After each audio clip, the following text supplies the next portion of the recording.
এরপরে কিয়ামত অনুষ্ঠিত হয়ে যাবে।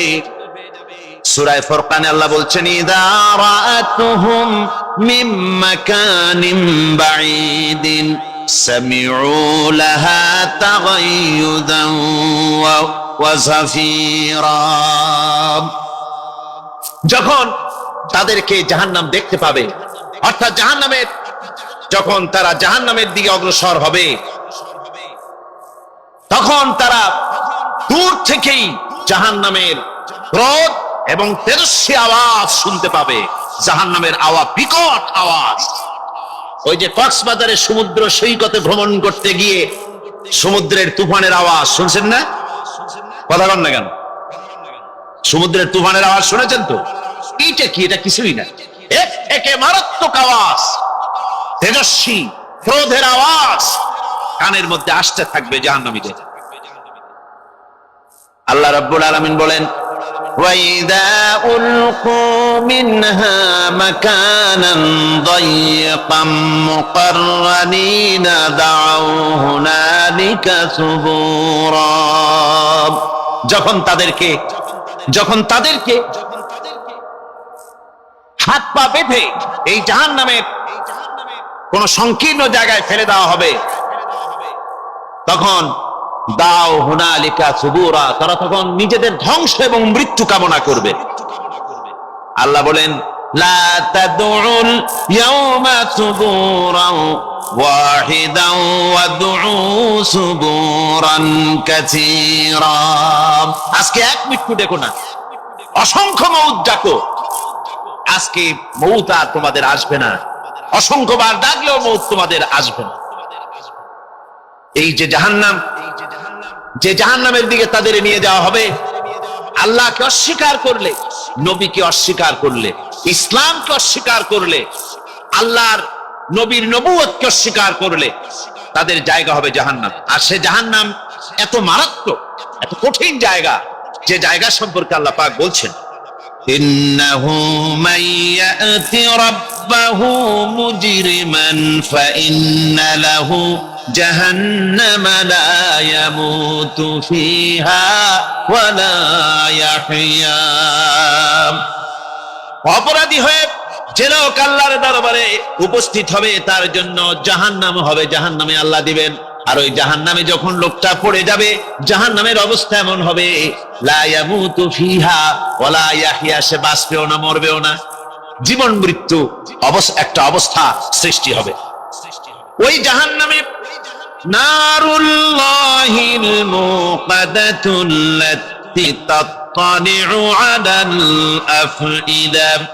জাহান্নামের প্রচন্ড আওয়াজ, এই আগুন উৎক্ষিপ্ত হয়ে তাদের কলিজা পর্যন্ত, অন্তর পর্যন্ত স্পর্শ করবে এই আগুনের তাপ। আর এদের পাহারায় রাখা হবে, ইন্নাহা আলাইহিম মুসাদাতুন ফি আমাদিম মুমাদ্দাদা। জাহান্নামীদের পাহারায় রাখা হবে নির্মম, কঠোর ব্যবহার, কর্কশ আওয়াজ, কর্কশ ভাষী এ ধরনের ফেরেশতাদেরকে রাখা হবে তাদের পাহারায়, তারা নিয়োজিত থাকবে। আল্লাহ রাব্বুল আলামিন বলেন, ও দুনিয়ার মানুষ, ইয়া আইয়ুহাল্লাযীনা আমানু কু আনফুসাকুম ওয়া আহলিকুম নারা। ও ঈমানদারেরা, আল্লাহর তো দয়া বেশি বান্দার জন্য। বান্দার উপরে দয়া কার সবচেয়ে বেশি? সবচেয়ে বেশি দয়া হলো বান্দার উপরে আল্লাহ। আল্লাহ চান না যে সে জাহান্নামে যাক, কঠিন জায়গা জাহান্নাম। আল্লাহ বলেন, ও মুমিনেরা, তুমি নিজে আর তোমার পরিবারবর্গকে জাহান্নামের আগুন থেকে রক্ষা করো, আগুন থেকে রক্ষা করো, জাহান্নামের রাস্তা থেকে তাদের ফিরাও। ওই জাহান্নাম, যেই জাহান্নামের ইন্ধন হবে মানুষ আর পাথর। ফিরাও জাহান্নাম থেকে মানুষকে, তোমার সন্তানদেরকে ফিরাও। আজকে যে সব সন্তানের আল্লাহ বলেন তুমি নিজে বাঁচো, আহলো আয়ালকে বাঁচাও। যে সব সন্তান তোমার নামাজ নাই, রোজা নাই, আল্লাহ পরকালের চিন্তা নাই, যারা ইসলামকে বিশ্বাস করে না, যারা মনে করে কোরআন হচ্ছে বেহেশত দোজখের কথা শুধু, ওতে কোন মানুষের অর্থনীতি, সমাজনীতি, রাজনীতির ব্যাপার নাই, মানুষের জীবনের দরকারি জিনিসগুলি সেখানে নাই। সুতরাং আমরা যদি দুনিয়ায় সুখ সমৃদ্ধি পেতে চাই, তাহলে আমাদেরকে মানুষের তৈরি করা মতবাদ মানতে হবে। এইভাবে ছেলেরা যখন মানুষের তৈরিকার মতবাদের দিকে যখন দৌড়ায়, মা বাপ যদি তাদেরকে না ফিরায়, জাহান্নাম থেকে বাঁচাবার জন্য যদি চেষ্টা না করে, কিয়ামতের দিন ওই সন্তানেরা জাহান্নামে, যখন জাহান্নামের অর্ডার তাদের হয়ে যাবে, তারা বলবে রব্বানা আরিনাল্লাযাইনি আদাল্লানা, হে আমার প্রভু, কে আমাদেরকে গোমরাহ করে দিল, মিনাল জিন্নি ওয়াল ইনসে, জিনের ভিতর থেকে, মানুষের ভিতর থেকে, আমাদের নেতারা, আমাদের মা বাপ, আমাদের মুরব্বী, তারা আমাদেরকে বিভ্রান্ত করলো, তোমার রাস্তা থেকে সরায় দিল। ওরা কই? ওদেরকে নিয়ে আসো। আমাদেরকে এই খারাপ রাস্তা থেকে ফিরায় নাই, জাহান্নামের পথে চলেছি, আমাকে ফিরায় নাই। ও আল্লাহ, আজকে জাহান্নামে যাওয়ার আগে ওই মা বাপ আর মুরব্বি আর নেতাগুলি নিয়ে আসো। নাজআলহুমা তাহতা আকদামিনা লিয়াকুনা মিনাল আসফালিন, নিয়ে আসো ওদেরকে পায়ের তলে রেখে তারপরে জাহান্নামে যাব। আমার ভাইরা, যে ছেলে আজকে মানুষের তৈরি করা মতবাদের আন্দোলন করছে, সেকুলারিজম করছে, সোশ্যালিজম করছে, ক্যাপিটালিজম করছে, তারপরে ন্যাশনালিজম করছে, হাজারো মতবাদের দিকে আকৃষ্ট হয়েছে আপনার ছেলে, আপনার স্ত্রী, আপনার বোন, আপনার ভাই, আপনি জেনে শুনে তাদেরকে ফিরাচ্ছেন না, আল্লাহ রাস্তায় আনতেছেন না। কিয়ামতের দিন ওরা পালাইতে যাবে এবং ওদের এই অপরাধের কারণে, ফিরানোর কারণে, সহযোগিতা করার কারণে কিয়ামতের দিন অবস্থা করুণ হয়ে যাবে। এই জন্য আল্লাহ রাব্বুল আলামিন বলছেন, হে বিশ্বাসীরা, আমাকে তোমরা যারা বিশ্বাস করেছো, ঈমান এনেছো, নিজে বাঁচো আর নিজের আহল আয়ালকে জাহান্নামের আগুন থেকে বাঁচাও। ওই জাহান্নাম আলাইহা মালাইকাতুন গিলাদুন শিদাদুন লা ইয়াসুনাল্লাহা মা আমারাহুম ওয়া ইয়াফআলুনা মা ইউমারুন। আল্লাহ রাব্বুল আলামিন বলেন, সেখানে অত্যন্ত কর্কশ, রূঢ় এবং নির্মম স্বভাবের এমন সব ফেরেশতা পরিচালক হিসেবে জাহান্নামে দেওয়া হবে, যারা আল্লাহর নির্দেশের বাইরে কোনো কাজ করে না। তারা সেই সব কাজই করে যা আল্লাহ তাদেরকে হুকুম করেন। তাদেরকে অনুরোধ করে, দরখাস্ত করে কোন রকম তাদের কাছ থেকে কোনো কৃপা, কোনো করুণা, কোনো মহব্বত কিছুই পাওয়া যাবে না। অত্যন্ত কর্কশ, রূঢ় মেজাজের ফেরেশতা সেখানে পরিচালক হিসেবে দেওয়া হবে। আর ওই জাহান্নামীদেরকে, যারা জাহান্নামে যাবে কিয়ামতের দিন, ফাল্লাযীনা কাফারু কুত্তিআত লাহুম সিয়াবুম মিন নার, আগুন দিয়ে কেটে তাই দিয়ে পোশাক তৈরি করে দেওয়া হবে, আগুনের পোশাক পরিয়ে দেওয়া হবে। আগুনের পোশাক গায়ে পরিয়ে দেওয়ার পরে কুল্লামা নাদিজাত জুনুদুহুম বাদদালনাহুম জুনুদান গায়রাহা, একবার চামড়া পুড়ে যাবে, জাহান্নামের আগুনে চামড়া পুড়ে গলে যাবে, আবার আল্লাহ রাব্বুল আলামিন নতুন করে চামড়া পরিয়ে দিবেন, যাতে করে শাস্তির তীব্রতা অনুভব করতে পারে। জোরে কোন নাউজুবিল্লাহ। আমার ভাইরা, জাহান্নামীরা ক্ষুধার যন্ত্রণায়, তৃষ্ণার যন্ত্রণায় আকাশের দিকে তাকায় থাকবে, উপরের দিকে তাকায় থাকবে, বলবে, আরে যদি একটু বৃষ্টি হতো, মেঘ হতো। হঠাৎ করে দেখবে যে উপরে কালো মেঘ হয়ে গেছে, মনে করবে যে এবার বুঝি বৃষ্টি হবে, পানি পান করব। মেঘ তারা দেখতে পেল, মেঘের ভিতর থেকে অল্পক্ষণের ভিতরে গরম পানি পড়বে, এমন গরম পুঁজ, এমন গরম রক্ত পড়বে, যেগুলি পান করলে পরে সঙ্গে সঙ্গে পেটের নাড়ি ভুঁড়িয়ার কলিজা পিছনের দরজা দিয়ে সব বেরিয়ে যাবে। নাউজুবিল্লাহি মিন যালিক। আয় আল্লাহ, এই কঠিন অবস্থা থেকে তুমি আমাদেরকে হেফাজত করো। জোরে বলেন আমিন। সবাই বলেন আমিন। আমার ভাইয়েরা, তামসার ব্যাপার নয়। ও যুবক ভাইয়েরা, শিক্ষিত ভাইয়েরা, তামসা করার ব্যাপার না। দুনিয়ায় খেল তামাশা ফুর্তি করার জায়গা না। जगह जी लगाने के लिए ये दुनिया नहीं है, ये इबरत की जा है तमाशा नहीं है। দুনিয়া উপদেশ গ্রহণ করার জায়গা, খেল তামাশা করার জায়গা না। এই পৃথিবীতে আল্লাহ রাব্বুল আলামিন বলেন, নাফরমানি করলে পরে জাহান্নামে যাবেই, জাহান্নামে যেতে হবে। ওই জাহান্নামীদেরকে কি খেতে দেওয়া হবে? আল্লাহ পাক বলছেন, শোনো, খেতে দেব কি?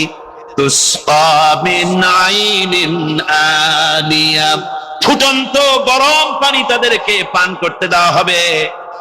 লাইসা লাহুম তুআমুন ইল্লা মিন দারির, কাঁটা যুক্ত ঘাস তাদেরকে খেতে দেওয়া হবে।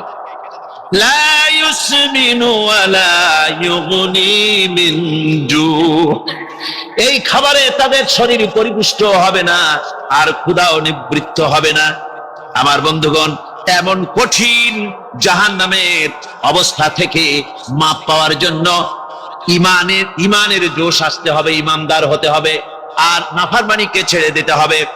জাহান্নামে যখন মানুষদেরকে নিয়ে যাওয়া হবে, জাহান্নামীদেরকে, ইযা উলকু ফিহা সামিউ লাহা শাহীকান ওয়া হিয়া তাফুর, যখনই খোদাত্রহীদেরকে জাহান্নামের দিকে নিয়ে যাওয়া হবে, আজ তো খুব মাতবাড়ি, কত ভক্ত আছে, তারপরে কত শক্তি, কত কিছু, কিন্তু আল্লাহর দরবারে যখন হাজির হবে, কোন শক্তি তখন কাজে লাগবে না, কোন শক্তি কাজে লাগবে না। জাহান্নামে যখন তাদেরকে নিয়ে যাওয়া হবে, জাহান্নাম তখন গোসায় ফেটে পড়তে থাকবে, জাহান্নামের ভিতর থেকে গর্জন আসতে থাকবে, তাকাদু তামাইয়াজু মিনাল গায়জ, জাহান্নাম যেন গোসায় ফেটে পড়তে চাইবে। কুল্লামা উলকিয়া ফিহা ফাওজুন সাআলাহুম খাযানাতুহা আলাম ইয়াতিকুম নাদির, জাহান্নামের পরিচালক বলবে, ও আল্লাহর বান্দা, কেন আজ জাহান্নামে আসলি, কেন দোজখে আসলি? আলাম ইয়াতিকুম নাদির, তোর কাছে কি কোনো ভীতি প্রদর্শক কেউ যায় নাই? কোন নবীর কথা কি শোনো নাই? কোরআনের কথা কি শোনো নাই? হাদিসের কথা কি শোনো নাই? জাহান্নামে কেন এলি? এত বড় খারাপ জায়গা কেন আসলি? শোনো নাই কি কোনো ভয় দেখানো কেউ কি সব সতর্কবাণী শোনায় নাই? বেঈমানেরা বলবে, ক্বালু বালা ক্বাদ জাআনা নাযীর, হ্যাঁ আমাদের কাছে এসেছিল, আমাদের কাছে ভীতি প্রদর্শনকারী এসেছিল। ফাকাযযাবনা ওয়া কুলনা মা নাযালাল্লাহু মিন শাই, এসেছিল কিন্তু আমরা বলেছি বেটা মিথ্যে কথা বলে, জোরে কর নাউযুবিল্লাহ, বেটা মিথ্যে কথা বলে। কিসের বেহেশত, কিসের দোজখ? খালি খালি দোজখের একটা ভয় দেখাইয়া দুনিয়ার এই টাটকা সুখগুলি নষ্ট করতে চায় এরা। পয়গম্বরদেরকে এরকম বলেছে, আর আলেমদেরকেও যখন কোরআন হাদিস থেকে বলা হয় তখন বলে, এরা জানি দোজখের কথা কইতে, দোজখ কিসের আর বেহেশত, সে তো এক অসভ্য উদ্যান, জোরে কর নাউযুবিল্লাহ। এমনি করে তারা তামসা করে। ওরা বলবে, আমরা এসেছিল ভীতি প্রদর্শনকারী, আমরা মিথ্যে মনে করেছি, বলেছি ওটা মিথ্যে কথা, আর বলেছি আল্লাহ এই ধরনের কিছু নাজিল করেন নাই। জাহান্নামীরা বলবে, ওয়াকালু লাউ কুন্না নাসমাউ আও নাকিলু মা কুন্না ফি আসহাবিস সাঈর, আরে লাউ কুন্না নাসমাউ, তার মানে হলো যদি আমরা শুনতাম, অর্থাৎ মানতাম, যদি নবীর কথা মানতাম, কোরআনের কথা যদি মানতাম, আর যদি ভালো করে বুঝতাম, মা কুন্না ফি আসহাবিস সাঈর, তাহলে আজকে এই জাহান্নামের কঠিন শাস্তি আমাদের লাভ পেতে হতো না, জাহান্নাম থেকে বেঁচে যেতে পারতাম। কি সর্বনাশ করলাম, বুঝি নাই, যা কিছু শুনেছি মানুষের কথা মতো শয়তানের ওয়াসওয়াসায় পড়ে তো ভুলই করলাম। সেদিন যতই আফসোস করা হোক না কেন, এই আফসোস কোনো কাজে লাগবে না। সুতরাং ওই জাহান্নামের কঠিন শাস্তি থেকে রক্ষা পাওয়ার জন্য তো এবারে গালফ ক্রাইসিসের উপরে রাবেতা আলম ইসলামী তারা ইন্টারন্যাশনাল সেমিনার করলো, ওরা আমাকে দাওয়াত দিল। তো আমি মনে মনে চিন্তা করলাম যে আল্লাহ যদি এইবারে একটা সুযোগ দিতেন। ওই প্লেনে আমি ওই চিন্তা করতে করতে গেছি। তারপরে অনুষ্ঠান সূচি, হোটেলের মধ্যে যখন অনুষ্ঠান সূচি দিয়েছে, দেখি বৃহস্পতিবার দিন সকাল 7:30টার সময় মেহমানদের জন্য আল্লাহর ঘরের দরজা খুলে দেওয়া হবে। আমি তো পড়েই কেঁদে ফেললাম। 7:30 বাজবে কখন? আমি রাত 3টায় গিয়ে হাজির। উদুরুনি আস্তাজিব লাকুম, বান্দারে আমারে ডাক, আমি ডাকের জবাব দেব, জোরে কোন সুবহানাল্লাহ। আমার বন্ধুগণ, কাবা শরীফে আমি বহুবার আল্লাহ পাক আমাকে নিয়েছেন। কিন্তু কাবা শরীফের ভেতরে ঢোকার কখনো সুযোগ পাইনি। আমার চোখের সামনে কত প্রেসিডেন্টরা ঢুকছে, আমি এতিমের মতো বাইরে দাঁড়ায় দাঁড়ায় কেঁদেছি। আর মনে মনে বলছি যে আল্লাহ, তোমার হাবিব তিনি যত জায়গায় চলাফেরা করেছেন, বসেছেন, ওগুলোর উপরে বিল্ডিং হয়েছে, ওগুলোর উপরে ইট পড়েছে, ওই অরিজিনাল জায়গাগুলি তো এখন আর নাই। কিন্তু একটা জায়গা আছে যেখানে এই বাইতুল্লাহ শরীফের ভেতরে তোমার হাবিব নামাজ পড়েছেন, যদি একবার একটু ঢুকতে পারতাম। দিলটা বড় একটা তামান্না ছিল। তো এবারে গালফ ক্রাইসিসের উপরে রাবেতা আলম ইসলামী তারা ইন্টারন্যাশনাল সেমিনার করলো, ওরা আমাকে দাওয়াত দিল। তো আমি মনে মনে চিন্তা করলাম যে আল্লাহ যদি এইবারে একটা সুযোগ দিতেন। ওই প্লেনে আমি ওই চিন্তা করতে করতে গেছি। তারপরে অনুষ্ঠান সূচি, হোটেলের মধ্যে যখন অনুষ্ঠান সূচি দিয়েছে, দেখি বৃহস্পতিবার দিন সকাল 7:30টার সময় মেহমানদের জন্য আল্লাহর ঘরের দরজা খুলে দেওয়া হবে। আমি তো পড়েই কেঁদে ফেললাম। 7:30 বাজবে কখন? আমি রাত 3টায় গিয়ে হাজির। সারা রাত তোয়াব করে তেলাওয়াত করে কাটায় দিয়া দরজা যখন খুলল, আল্লাহর ঘরের ভিতরে প্রবেশ করি, এত কান্না পেল, কাঁদলাম, প্রাণ ভরে দোয়া করতে লাগলাম। 4 দিকে ফিরে নামাজ পড়লাম। তখন তো আর কেবলা, রশ্মি কেবলা তো আর নাই, এখন ভিতরে চারদিকে কেবলা, চারদিকে নামাজ পড়লাম ফিরে। আধা ঘন্টা পর্যন্ত কাঁদলাম আর দোয়া করলাম। আমার মনে চিন্তা হলো, আমরা 400 মেহমান সারা পৃথিবী, আমি যদি একা বেশি সময় নেই, 20-25 জনের বেশি লোক ধরেন এর মধ্যে, ওই লোকদের পরে জুলুম হবে, এই চিন্তা করে, তা না হলে আমি আরো কতক্ষণ থাকতাম। আল্লাহ ভালো দেন, আল্লাহ বোধহয় আমার খেয়াল এনে দিয়েছেন যে এত সময় থাকা ঠিক না, আর একজনের উপরে জুলুম হচ্ছে। আধা ঘন্টা দোয়া করার পরে, কান্দার পরে যখন আমি দরজা থেকে বের হব, দরজাটা ভেতরের দিকে খোলে, সোনার দরজা। দরজার দিকে যে জায়গায়, দরজায় অনেক আয়াতে কারিমাগুলি উৎকীর্ণ আছে, যেদিকে আমার চোখ প্রথম গিয়া পড়লো, আমি দেখি দরজার উপরে এরকম গোল একটা চক্কর লাগানো, ওখানে লেখা ওয়াকালা রাব্বুকুম উদউনি আস্তাজিব লাকুম। এমন জায়গায় আমার চোখ গিয়া ঠেকলো, আল্লাহ বলছেন ওয়াকালা রাব্বুকুম, তোমাদের রব তোমাদেরকে বলছেন উদউনি, আমারে ডাকো, আমি ডাকের সাড়া দেব। আমি আবার কাল্লাম রব্বুল আলামিন, এতক্ষণ আমি তোমার কথা মতো কেঁদেছি, এবার জবাব দেওয়ার মালিক তুমি। আমার ভাইরা, আল্লাহ রব্বুল আলামিন তিনি আমাদের সবচেয়ে নিকটে, যা খুশি তারে বলেন, প্রাণ ভরে বলেন, আল্লাহকে বলেন, যা বলার উদউনি আস্তাজিব লাকুম, আমারে ডাকো, আমি ডাকের সাড়া দেব। আমার বন্ধুগণ, আল্লাহ পাক কোরআনে কারিমে বলেন وَإِذَا سَأَلَكَ عِبَادِي عَنِّي فَإِنِّي قَرِيبٌ। ও নবী, বান্দা যখন আমার ব্যাপারে আপনাকে প্রশ্ন করে, আপনি বলেন, বান্দা যখন আমার ব্যাপারে প্রশ্ন করে, فَإِنِّي قَرِيبٌ, আমি বান্দার অতি নিকটবর্তী। খামরি ওয়াল মাইসির কুল ফীহিমা ইসমুন কাবীর। আপনাকে মদ এবং জুয়া সম্পর্কে প্রশ্ন করা হয়, আপনি বলুন যেটা একটা অন্যায়।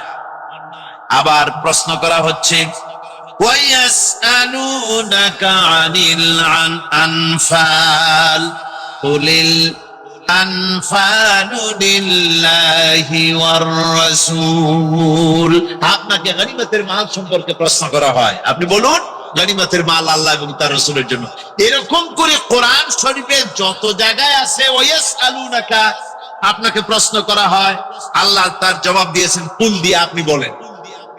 গোটা কোরআন শরীফের ভিতরে মাত্র একটা জায়গায় সোয়ালের কথা আছে, আপনাকে প্রশ্ন করা হয়, অথচ এখানে কুল দিয়ে আল্লাহ জবাব দেন নাই। একটা আয়াতে, তা হচ্ছে ওয়াইযা সালাকা ইবাদি আন্নি ফাইন্নী করিব। ও নবী, আপনার কাছে যখন আমার ব্যাপারে প্রশ্ন করা হয়, আপনি বলুন কুল, এরকম বলা হয়।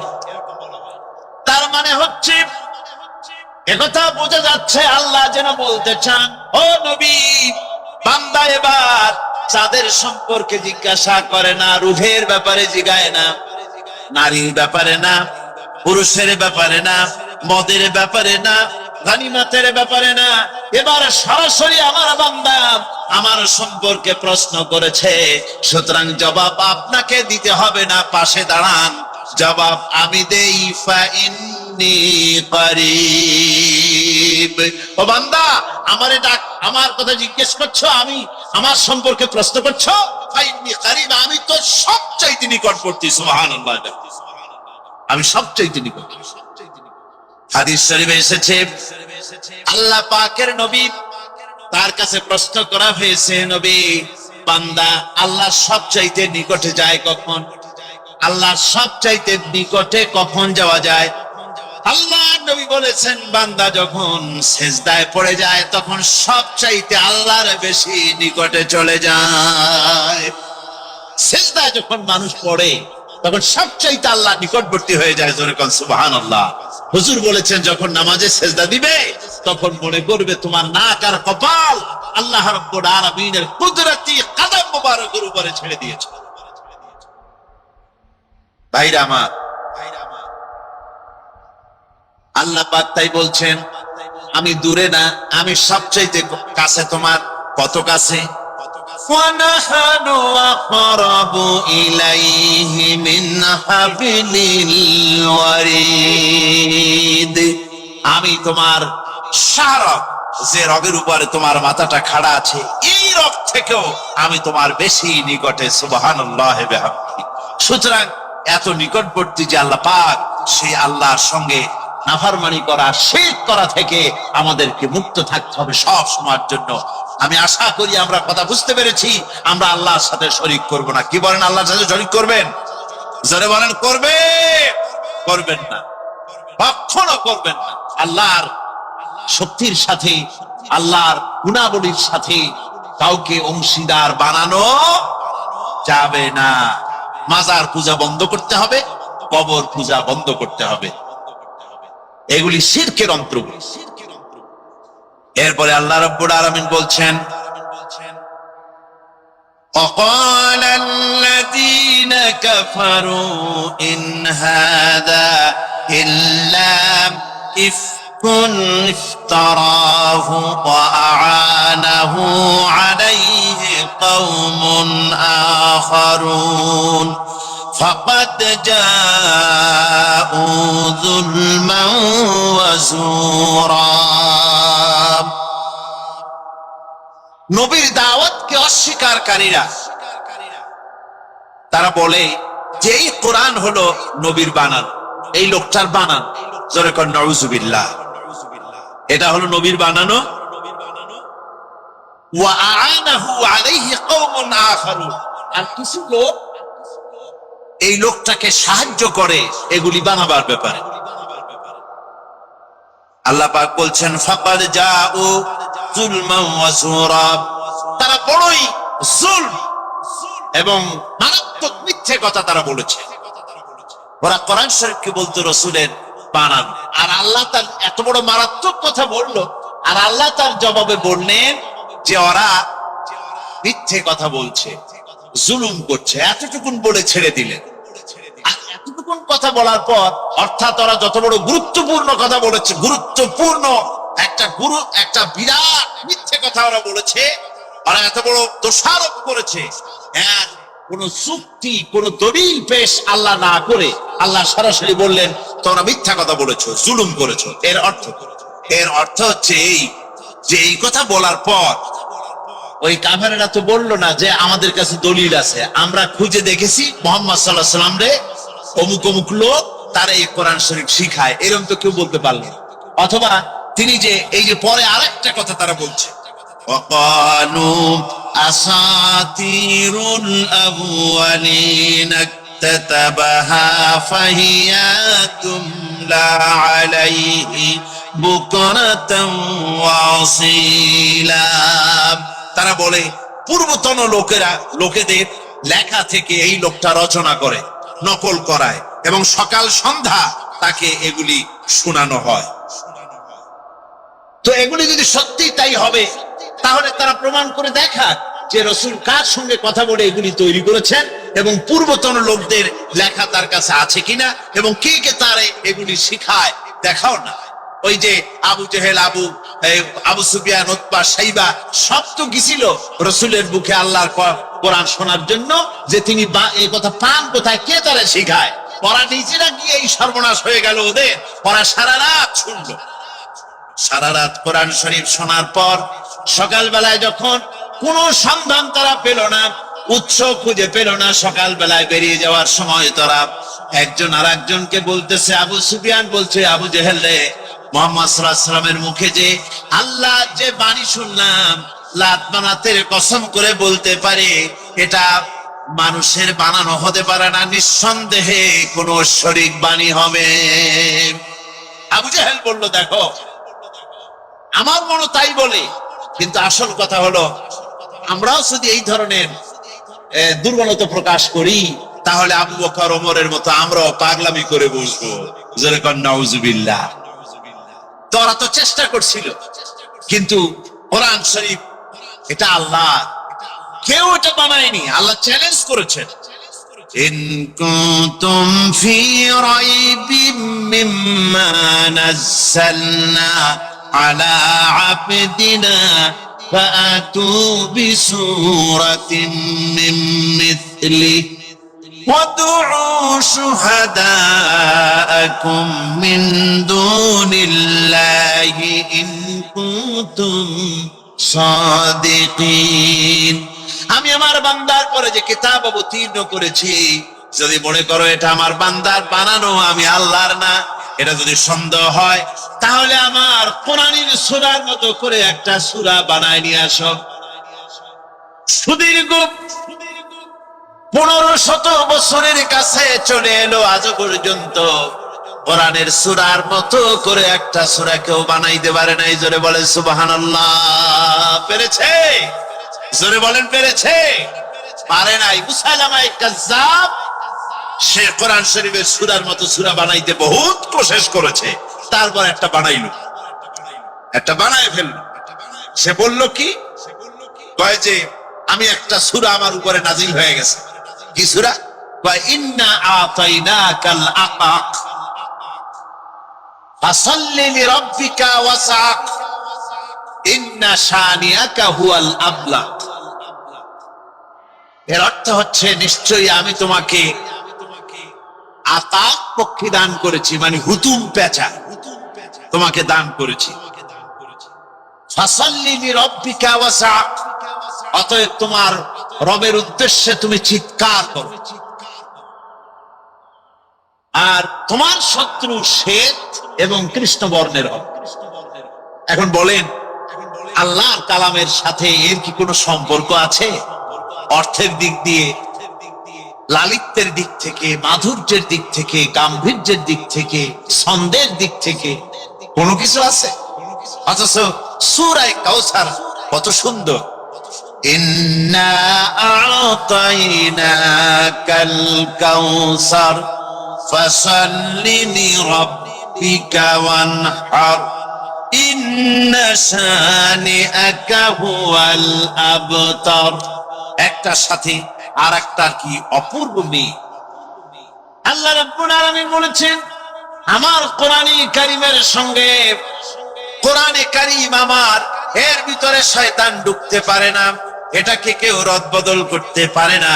এমনকি আমার নবীও যদি কোরআনের ব্যাপারে কোনো বাড়াবাড়ি করতেন, নিজে যদি কিছু বানাতেন, ওয়ালাউ তাকাওয়ানা আলাইনা বা'দাল আকাবিল, কোন কথা নিজে তৈরি করে কোরআনের ভিতরে যদি তিনি ঢুকিয়ে দিতেন, লাখাযনা মিনহু বিল ইয়ামিন, আমি তার ডান হাতকে চেপে ধরতাম। সুম্মা লাকাতা'না মিনহুল ওয়াতিন, এরপরে আমি আবার নবীর কণ্ঠনালীকে কেটে ফেলে দিতাম। সুবহানাল্লাহ। কোরআনে কারীম এটা আমার নাযিল করা, এর মধ্যে কোনো ভুল নাই, এর মধ্যে কোনো সন্দেহের কোনো অবকাশ নাই। এ সবটাই আমার নাজিল করা, আমার কালাম, আমার বাণী। আমার ভাইয়েরা, আল্লাহ পাক বলছেন, কুল আনজালাহুল্লাযী ইয়ালামুস সিররা ফিস সামাওয়াতি ওয়াল আরদি ইন্নাহু কানা গফুরার রহিমা। বলো, এই কোরআন অবতীর্ণ হয়েছে তার কাছ থেকে, যিনি জমিন এবং আসমান সমূহের সব তত্ত্ব, রহস্য, গোপন রহস্য সবকিছু যার কাছে উদ্ঘাটিত, তার কাছ থেকে কোরআন এসেছে। ইন্নাহু কানা গফুরার রহিমা, নিশ্চয়ই তিনি ক্ষমাশীল, দয়াবান।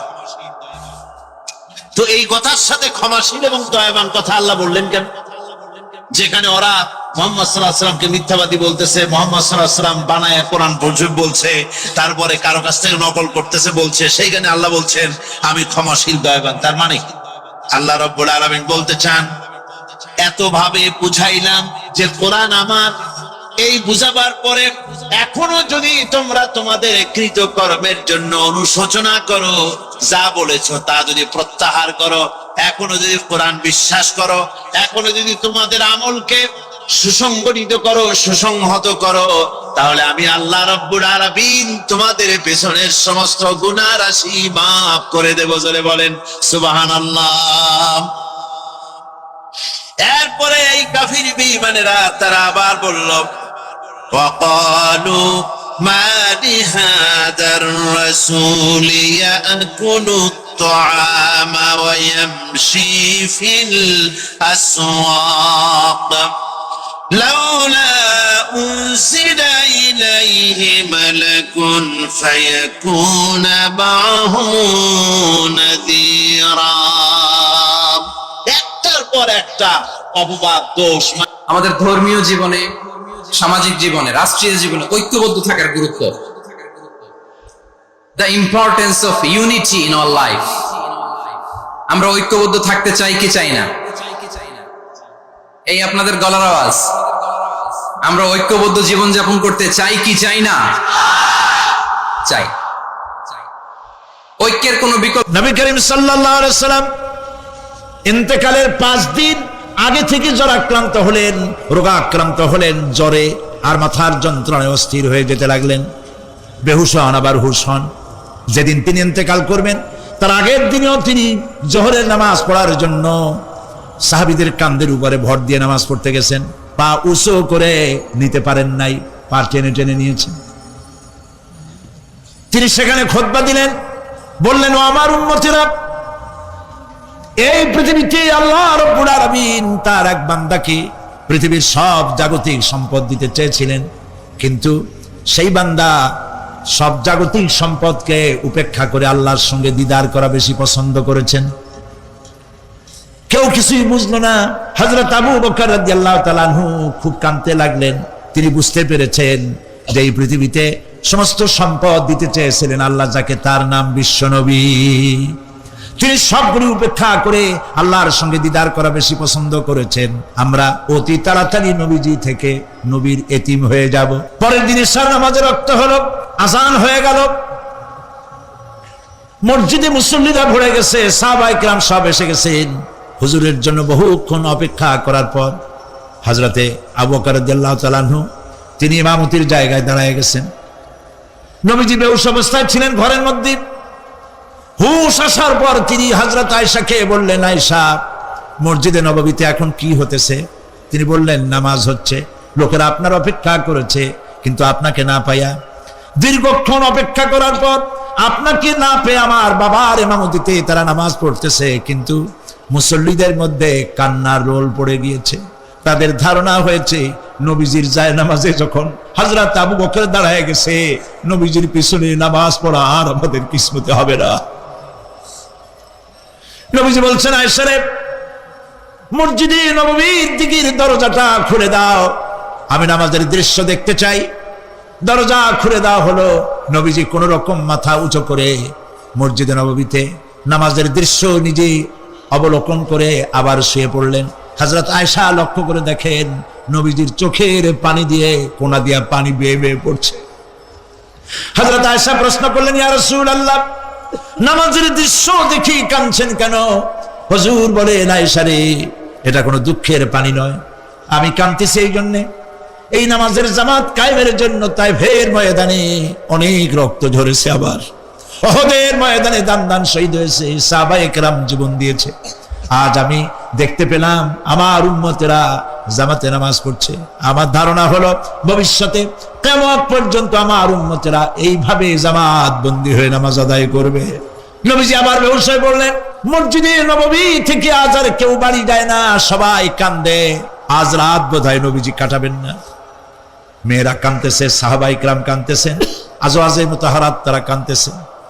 নবীজির আবার হুশ হলো, তাকায় দেখেন ঘরের মধ্যে কান্নাকাটি, মসজিদে নববীতে কান্নাকাটি। সব থেকে বেশি কাঁদতেছেন মা ফাতেমা। নবীজি হযরত ফাতেমার কান্না দেখে ইশারা করলেন, কাছে আয়। হযরত ফাতেমা রাসূলের কাছে গেলেন। নবীজি কানে কানে কি যেন বললেন, কান্নাটা বন্ধ হয়ে গেল।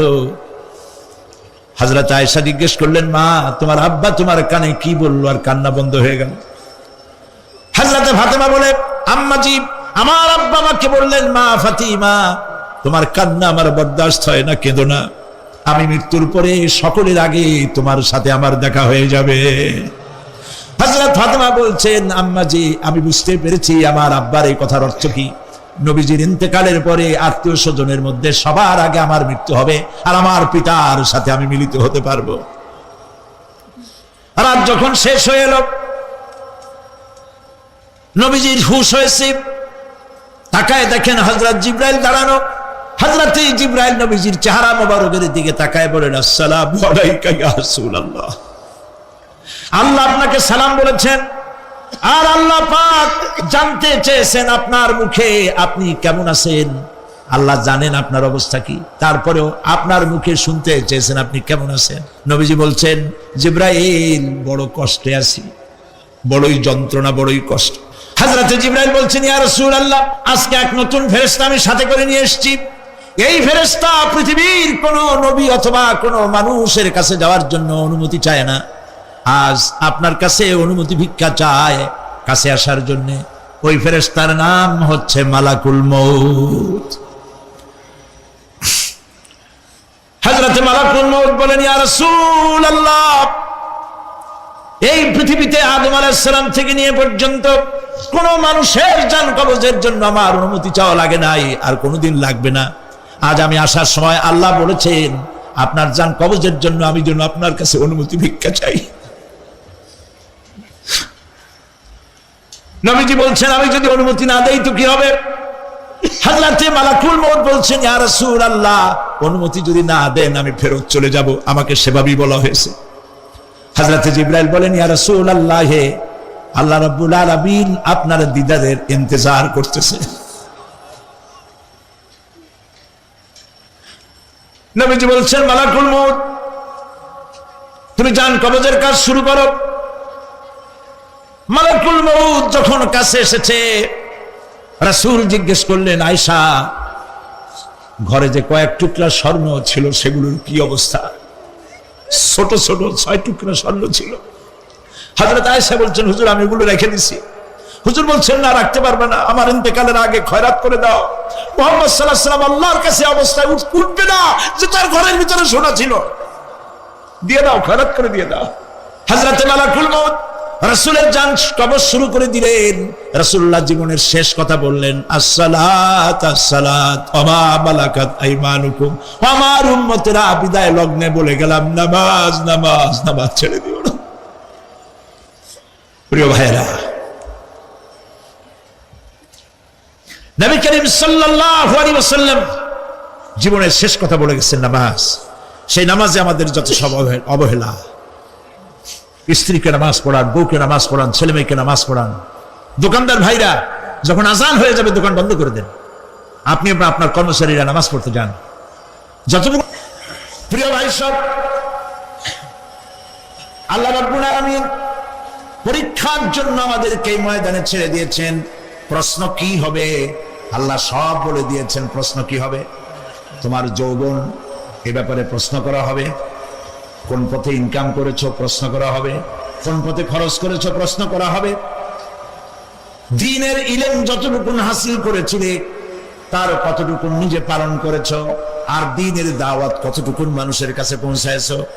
প্রত্যেকটি ব্যাপারে কিয়ামতে আল্লাহর কাছে জবাব দিতে হবে। এই জন্য কবি বলছেন, আমল সে জিন্দগি बनती है ये जन्नत भी व जहन्नम भी ये खाकी अपनी फितरत है ना नारी ना नूरी। মানুষের জীবন আমল দিয়ে গঠন হয়, আমল দিয়ে জীবন গড়ে, নইলে এই মাটির তৈরি দেহ জান্নাত আর জাহান্নামের কিছু দিয়ে তৈরি হয়নি। আপনি ইচ্ছে করলে দেহটাকে জাহান্নামের জন্য উপযোগী করতে পারেন, ইচ্ছে করলে এই দেহটাকে জান্নাতের জন্য উপযোগী করতে পারেন। এটি আপনার ইখতিয়ারে আল্লাহ দিয়েছেন, আপনাকে বাধ্য করা হয় নাই যে সেজদা না দিলে ফেরেশতা এসে ঘাড়ের উপরে পিটাবে, সুদ ঘুষ জেনা করলে পরে ঠ্যাং পিটায় ভেঙে দেওয়া হবে না। আপনি বাধ্য নন, আপনি সম্মানিত জীব আল্লাহ, সম্মানিত প্রাণী আল্লাহ পাকের, সেই জন্য মানুষকে বাধ্য করা হয় নাই। অটোনোমাস বডি, অটোনমি দেওয়া হয়েছে, আপনাকে স্বাধিকার দেওয়া হয়েছে। চন্দ্র সূর্যের ব্যাপারে স্বাধিকার দেওয়া হয় নাই। রাত এখন 7:35, সূর্যের বাপেরও ক্ষমতা নাই বাংলাদেশে এখন উঁকি মারে, ঠিক কিনা?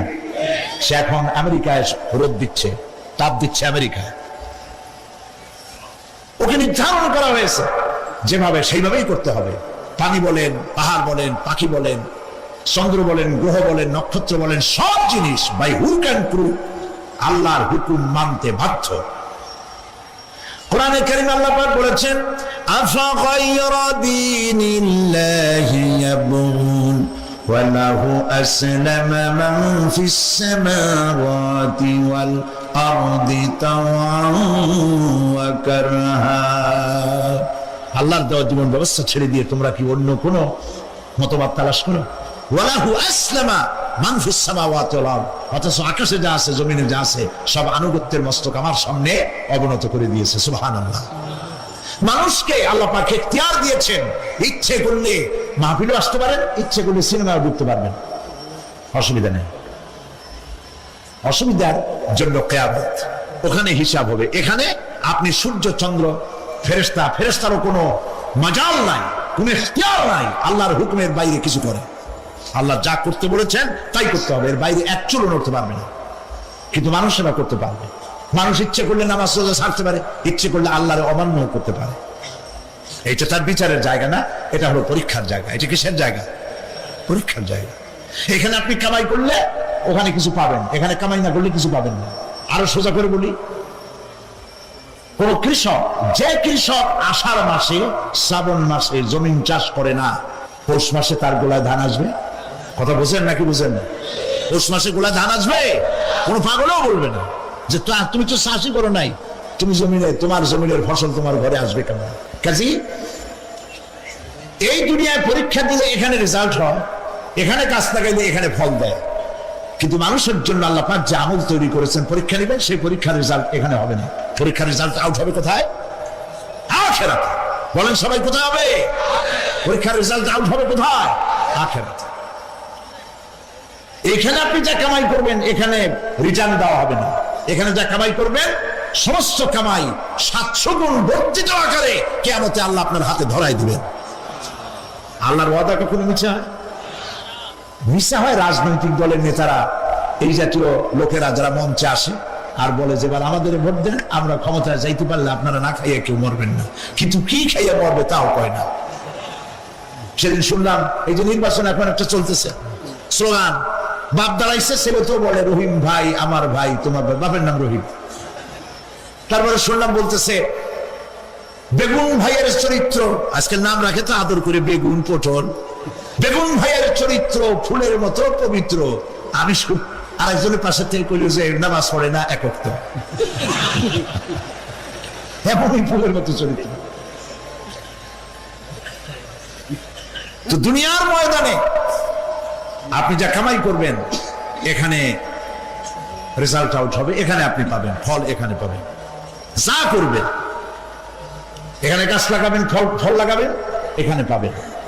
আর আল্লাহর জন্য যেটা করবেন সেটার ফল, সেটার রেজাল্ট কিয়ামতে বাইর হবে। সুবহানাল্লাহ। এখানে পরীক্ষা দিয়ে যদি কেউ ফেল করে, ম্যাট্রিক পরীক্ষা দিয়ে ফেল করেছে, ফাজিল পরীক্ষা দিয়ে ফেল করেছে, আবার পরীক্ষা দিয়ে পাস করার সুযোগ আছে, আবারও ফেল করেছে, আবারও পরীক্ষা দিয়ে পাস করার সুযোগ আছে। 10 বার যদি ফেল করে আরো 10 বার পরীক্ষা দিয়ে পাস করার সুযোগ আছে। কিন্তু কিয়ামতের দিন আল্লাহ রাব্বুল আলামিনের জীবনের পরীক্ষায় কোনো মানুষ যদি আল্লাহর আদালতে ফেল করে বসে একবার, দ্বিতীয়বার পরীক্ষা দেওয়ার আর কোনো সুযোগ নাই। এই পৃথিবীতে যদি কেউ নিম্ন আদালতে মামলায় হেরে যায়, জজ কোর্টে করবে, যদি হেরে যায় হাইকোর্টে করবে, হেরে গেলে আপিল করবে সুপ্রিম কোর্টে, সুপ্রিম কোর্টেও যদি হেরে যায় তাহলে প্রেসিডেন্টের কাছে আপিল করবে, সুযোগ আছে কয়েকবার। কিন্তু কিয়ামতের দিন জীবনের আদালতে কোনো মানুষ যদি একবার ফেল করে বসে, জীবনের মামলায় যদি একবার হেরে যায়, দ্বিতীয়বার আপিল করার আর কোনো জায়গা নাই।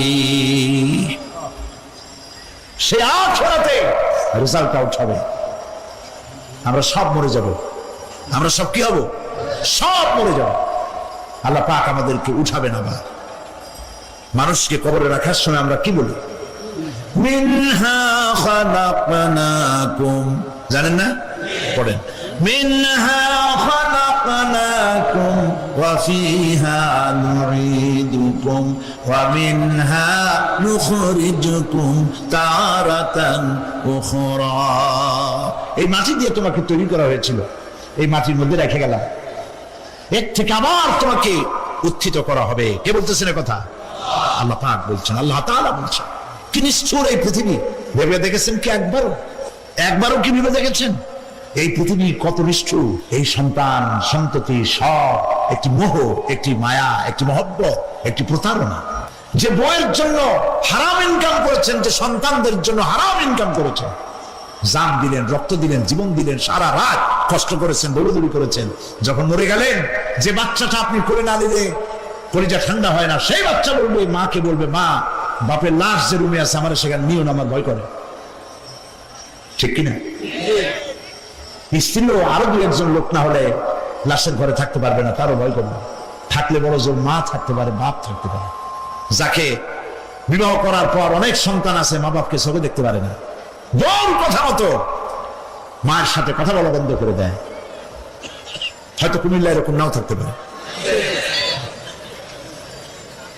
বউ নালিশ করছে, মার সাথে কথা কয়, আবার বলে এই বুড়িটা মরে না কেন? নাউজুবিল্লাহ, নাউজুবিল্লাহ। বুড়িটারে মরার কথা বলতেছো তুমি? তোমার ছোট্টবেলায় যখন তোমার টাইফয়েড হয়েছিল, অসুখ করেছিল, গরিব বাবা, বাড়িতে ল্যাপ নাই, খাতা নাই, তোষক নাই, সেই জায়গায় মা তার কাপড় বিছায় দিয়া বুকের উপরে নিজের শরীরের উষ্ণতা দিয়া বাঁচায় রাখার চেষ্টা করেছে, নিজে না খেয়ে খাওয়াইছে। অসুখ আল্লাহ পাকের বিনা অনুমতিতে কথা বলে, সুবহানাল্লাহ বলে। কোথার পীর, কোথার খাজা বাবা হারায় যাবে। ইব্রাহিম আলাইহিস সালামের মতো পয়গম্বর কি মনে করো? আল্লাহর খলিল। ইব্রাহিম আলাইহিস সালাম আল্লাহর কি?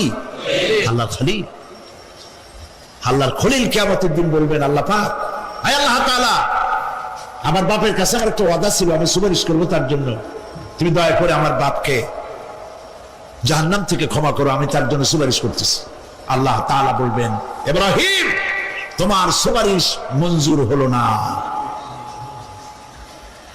কথা বুঝতেছেন না? বুঝতেছেন না?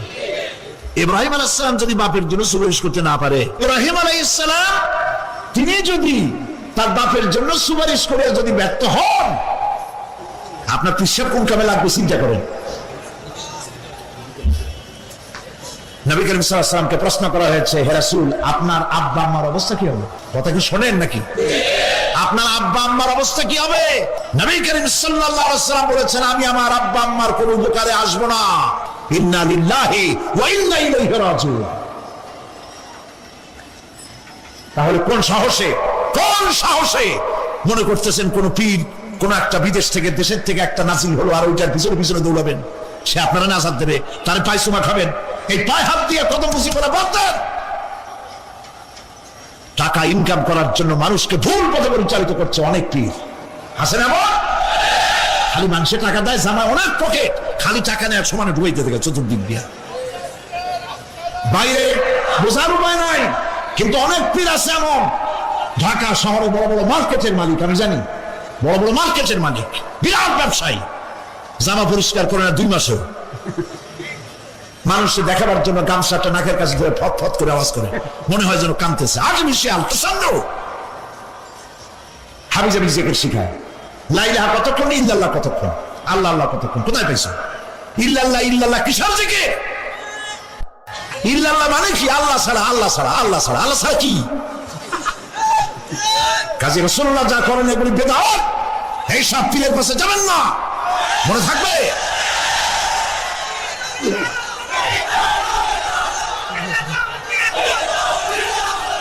প্রিয় ভাই সব, কিয়ামতের দিন আপনার আমল, একমাত্র আমল আপনাকে বাঁচাইতে পারবে।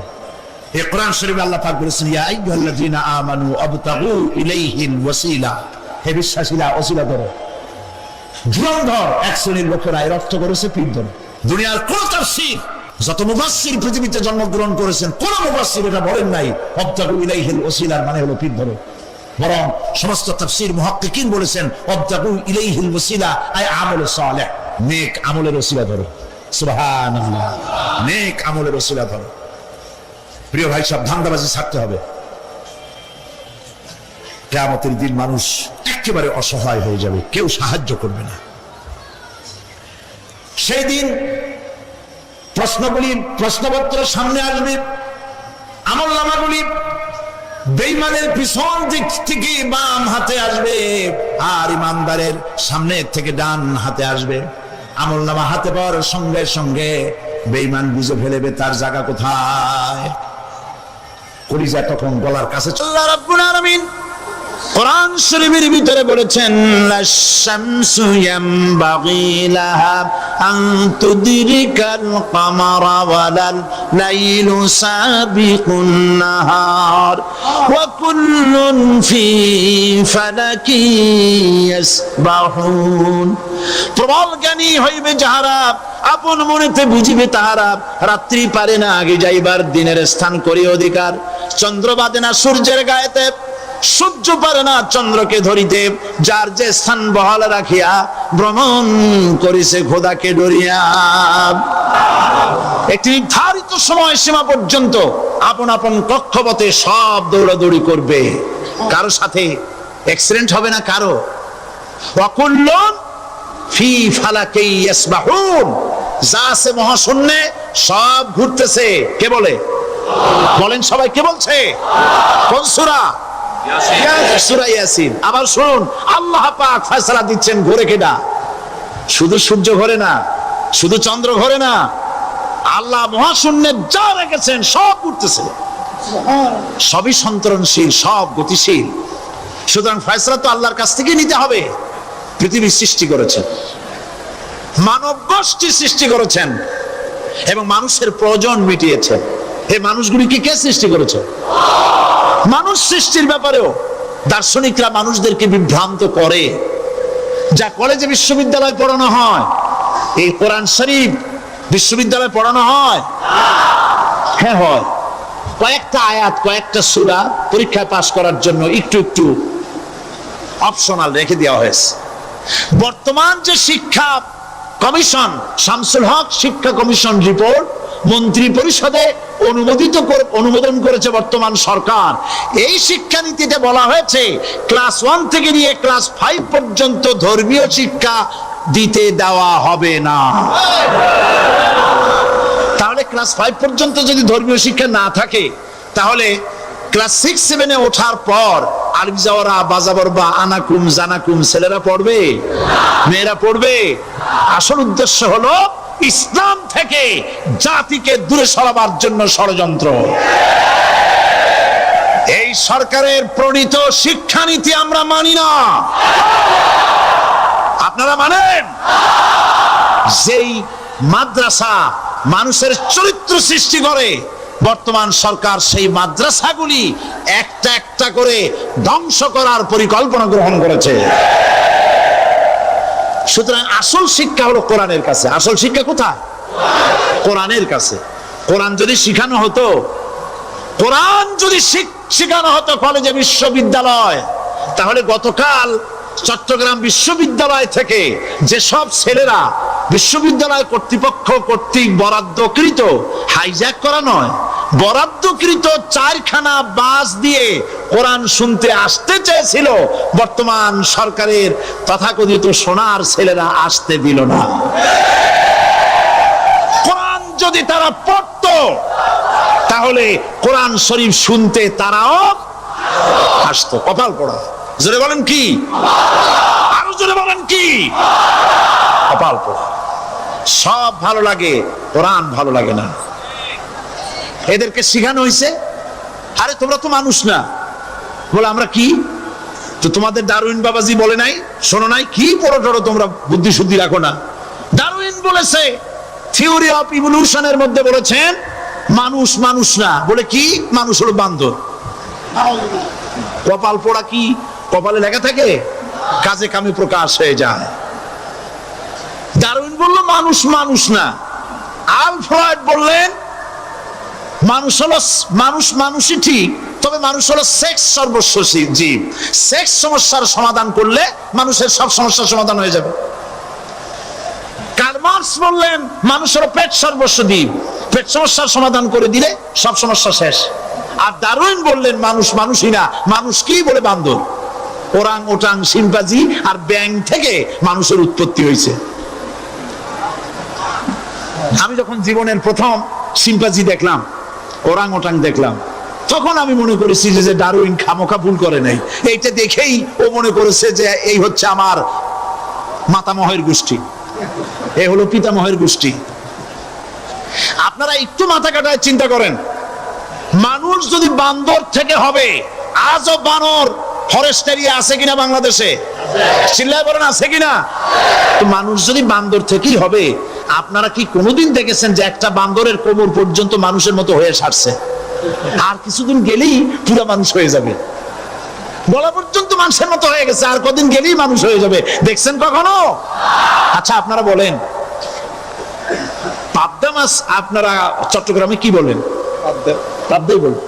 পাবদা মাছ দেখতে কি মাছের মতো লাগে? বোয়াল মাছের মতো। কোন পাগলি কি বলছে কথা যে বোয়ালের পূর্বপুরুষ পাবদা? পাবদাগুলি পুটি টুটি খাইয়ে খাইয়ে আস্তে আস্তে বোয়াল হয়ে গেছে, এ কথা কেউ বলে? আচ্ছা শোলের যে ছোট সাইজ, শোল মাছ, গজাল মাছ, এর যে ছোট্ট সাইজ ভর্তা করে খায়, শুটকি বানায় খায়, ওগুলোর কি বলে? টাকি মাছ। এই টাকি মাছ দেখতে শোল মাছের মতো। কেউ পাগলকে আজ পর্যন্ত বলেছে যে শোল মাছের পূর্বপুরুষ টাকি, টাকিগুলা সার মার খাইয়া আস্তে আস্তে শোলে পরিণত হয়ে গেছে? কেউ বলেছে? বলো। ডারউইন কয় বোতল খাইয়া যে এই মতবাদ লিখছে আল্লাহই ভালো জানে। যে বান্দরের থেকে মানুষ আবিষ্কার হয়েছে, নাউজুবিল্লাহ। এগুলি পড়ানো হয় কলেজে, বিশ্ববিদ্যালয়, তাই আমাদের সোনার ছেলেরা বান্দরামি করে। ওদের যদি পড়ানো হইতো তোমরা বান্দরের গোষ্ঠী নও, তোমরা মানুষ। মর্যাদা কার বেশি, বান্দরের না মানুষের? এ পৃথিবীর প্রথম মানুষকে আদম আলাইহিস সালাম। আদম হইছেন কি দিয়ে? মাটি দিয়ে। আল্লাহ রাব্বুল আলামিন যিনি মানুষ সৃষ্টি করেছেন, তিনি কোরআন শরীফের ভিতরে বলে দিয়েছেন, আমি প্রথমেই বলেছি, আপনারা লক্ষ্য করুন, এই কোরআন তাবিজের কিতাব নয়, এই কোরআন তদবিরের কিতাব নয়, ঝাড়ফুঁকের কিতাব নয়। কোরআন হলো পৃথিবীর মানুষের জন্য কোড অফ লাইফ, পূর্ণাঙ্গ জীবন বিধান। সবকিছু আল্লাহ পাক কোরআনের ভিতরে বলে দিয়েছেন, কোন জিনিস বাদ দেন নাই। আপনি আমি কেমনে সৃষ্টি হয়েছি আল্লাহ পাক কোরআনের ভিতরে বলেছেন, ইন্না খালাকনাকুম মিন তুরাবিন সুম্মা মিন নুতফাতিন সুম্মা মিন আলাকাতিন সুম্মা মিন মুদগা। নিষ্প্রাণ মাটি দিয়ে তোমাকে উৎপন্ন করা হয়েছে, নিষ্প্রাণ মাটি উপাদান দিয়ে তোমাকে তৈরি করা হলো। মায়ের পেটের ভিতরে এক ফোঁটা নাপাক পানি জমাট রক্তে পরিণত হয়ে গেল, জমাট রক্ত আস্তে করে গোস্ত পিণ্ড হলো, গোস্ত পিণ্ডকে সুন্দর করে সাজায়া হাড্ডি গুড্ডি বানায়া স্ট্রাকচার তৈরি করে তার উপরে ফাকাসাউনাল ইযামা লাহমা, চামড়া দিয়ে গোশত দিয়া সাজায়া সুন্দর করে বানালাম। আল্লাহর পরিচয় শুনুন, আল্লাহ আমার কেমন আল্লাহ। মায়ের পেটের ভিতরে সন্তান বানায়া এরপরে যখন রূহ দেওয়া হয়েছে, ক্ষুধা লেগেছে, খাবারের প্রয়োজন হয়েছে, আল্লাহ রাব্বুল আলামিন ওই কচি বান্দা মায়ের পেটে বসে কি খাবে সেজন্য তার মা চিন্তা করে নাই, বাবা চিন্তা করে নাই, সরকার চিন্তা করে নাই। আল্লাহ রাব্বুল আলামিন মায়ের মাসিক অসুখকে বন্ধ করে দিয়ে সন্তানের নাভির সাথে আর মায়ের নাভির সাথে তার লাগায়া, পাইপ লাগায়া মায়ের মাসিক অসুখের রক্তগুলি দিয়ে সন্তানকে বড় বানালেন। মুখ দিয়া এই রক্ত পান করালেন না, মুখটাকে পবিত্র রেখে দিলেন যাতে করে পৃথিবীতে আসার পর ওই মুখ দিয়া আল্লাহ রাব্বুল আলামিনের জিকির করতে পারো। সন্তান মায়ের ভিতরে পেটের ভিতরে বড় হলো, আল্লাহ রাব্বুল আলামিন বলেন মাস দিন যখন পুরা হয়ে গেল, সুম্মা নুখরিজুকুম তিফলা, বাচ্চার আকারে পৃথিবীতে নিয়ে আসলাম। এখন খাবা কি?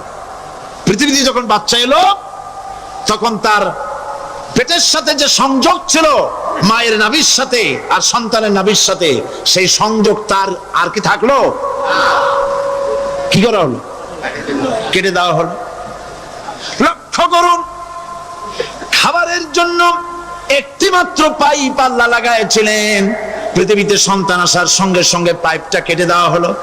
এবার কি খাবে? আল্লাহ রাব্বুল আলামিন মায়ের বুক থেকে সন্তানের জন্য এবার সিঙ্গেল সিগন্যাল, তার জন্য সিঙ্গেল কোন লাইন যেটা ছিল কেটে দিয়া মায়ের বুক থেকে সন্তানের জন্য ডাবল লাইন আল্লাহ চালু করে দিলেন। এমন দুধ বানাই দিলেন যা শুধু খাবার নয়, শুধু ফুড ভ্যালু নয়, এই দুধের ভিতরে ক্যালসিয়াম, এর মধ্যে ভিটামিন, এর মধ্যে আয়রন, এর মধ্যে মেডিসিন।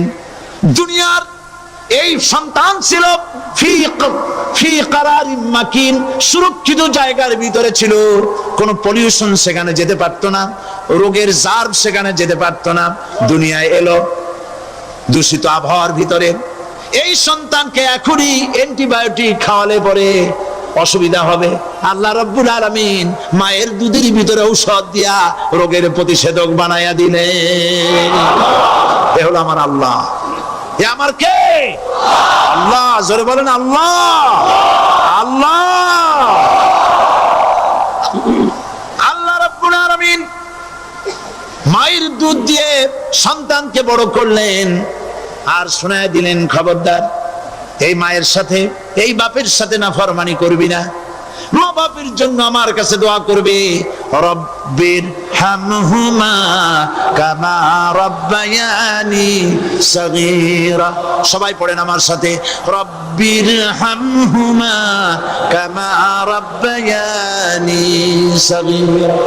আল্লাহ পাক শিখাই দিলেন বান্দারে আমার কাছে দোয়া করায়, আল্লাহ আমার মা বাপ আমাকে ছোটবেলায় যেভাবে স্নেহের কোলে লালন পালন করেছে, এইভাবে আমার মা বাপকে তোমার রহমতের কোলে লালন পালন করো। মনে থাকবে ভাইরা? বলেন মনে থাকবে? প্রত্যেক নামাজের পরে মা বাবার জন্য দোয়া করবেন, বেঁচে থাকুক আর মরে যাক, দোয়া করবেনই। মনে থাকবে? রব্বির হামহুমা কামা রব্বায়ানি সগীরা। আবার পড়েন, রব্বির হামহুমা কামা রব্বায়ানি সগীরা। আল্লাহ পাক মায়ের মর্যাদা এত বাড়াইছেন, সাহাবী প্রশ্ন করেছে, ইয়া রাসূলুল্লাহ খেদমত করব কার? হুজুর বলেন তোমার মায়ের, তারপরে কার? তোমার মায়ের, তারপরে কার? তোমার মায়ের, তারপরে কার? তোমার পিতার। বাপের চাইতে মায়ের মর্যাদা আল্লাহ 3 গুণ বাড়াইয়া দিলেন, 3 গুণ বৃদ্ধি করে দিলেন। হাদিস শরীফে এসেছে, হযরত আবী হুরায়রা রাদিয়াল্লাহু তাআলা আনহু রাসূলের কাছে এসে রাতের বেলায় কাঁদতেছিলেন। হুজুর প্রশ্ন করলেন, আবু হুরায়রা কাঁদো কেন? হযরত আবু হুরায়রা বলছেন, হুজুর মা আমাকে মেরেছে। তিনি প্রশ্ন করলেন, আচ্ছা মা তোমার মারলো কেন? তুমি কি কোনো বেয়াদবি করছো? তিনি বললেন না। তবে মারলো কেন? হযরত আবু হুরায়রা বলেন, ইয়া রাসূলুল্লাহ, আপনার খেদমত থেকে বাড়ি ফিরতে আমার দেরি হয়ে গিয়েছিল। গভীর রাত্রে যখন বাড়ি গেছি, মা আমাকে প্রশ্ন করলেন, বাবা দেরি হলো কেন, কোথায় ছিলি? তাম পৃথিবীর মানুষ যেই কদম মোবারক চুমু দিতে পারলে ধন্য হয়ে যায়, সেই আখিরি জামানার পয়গম্বর নবী মুহাম্মদ রাসূলুল্লাহ সাল্লাল্লাহু আলাইহি সাল্লামের দরবার থেকে আসতে আমার দেরি হয়ে গেছে। ইয়া রাসূলুল্লাহ, আমার মা আপনার নাম শুনে তার গা জ্বলে উঠলো। তিনি কাফের, মুশরিকা।